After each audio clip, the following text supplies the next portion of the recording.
అనుపమ పరమేశ్వరన్ గారు మెయిన్ రోల్‌లో నటించిన 'పరద' మూవీ రివ్యూ గురించి మనం మాట్లాడుకుందాం. సో, ఈ మూవీ అయితే థియేటర్‌లో రన్ అవుతున్న మూవీ అనమాట.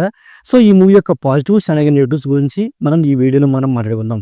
మెయిన్‌గా పాజిటివ్ గురించి చెప్పుకోసొస్తే ఈ మూవీ యొక్క స్టోరీ అండ్ అలాగే ఈ మూవీలో సాంప్రదాయాలకి అండ్ అలాగే కొన్ని కొన్ని కట్టుబాట్లకి చెక్ పెట్టేలాగా ఉండే కొన్ని కొన్ని సీన్స్ అండ్ అలాగే ఈ మూవీలో ఒక ఫ్రీడమ్ గురించి చెప్పిన స్పీచ్ అండ్ అలాగే ఈ మూవీలో రాజేంద్ర ప్రసాద్ గారి క్యారెక్టర్ మీద వచ్చే కొన్ని కొన్ని సీన్స్ ఆయన చెప్పిన స్టోరీ ఈ మూవీకి ఎంగేజ్ అని చెప్పుకోవచ్చు అనమాట.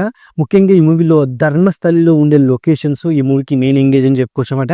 ఇక సినిమాటోగ్రఫీ ఈ మూవీ యొక్క బ్యాక్గ్రౌండ్ మ్యూజిక్ అండ్ అలాగే ప్రొడక్షన్ వాల్యూస్ ఈ మూవీకి పాజిటివ్స్ అనేది చెప్పుకోవచ్చు అనమాట.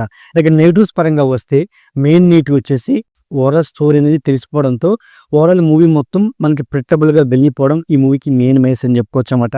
ఈ మూవీలో రాఘమౌళి గారి క్యారెక్టర్కి ఇంకొంచెం ఇంపార్టెన్స్ ఇచ్చుంటే బెటర్గా ఉండేది నాకైతే అనిపిస్తుంది అని చెప్పుకోవచ్చు అనమాట.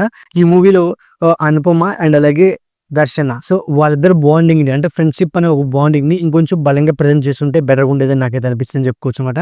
సో ఓవరాల్గా ఇదండి 'పరద' మూవీ రివ్యూ. సో నా రివ్యూ నచ్చితే ఈ వీడియోకి ఒక చిన్న లైక్ అలాగే మన ఛానల్ని సబ్స్క్రైబ్ చేసుకోండి. Okay, thank you all.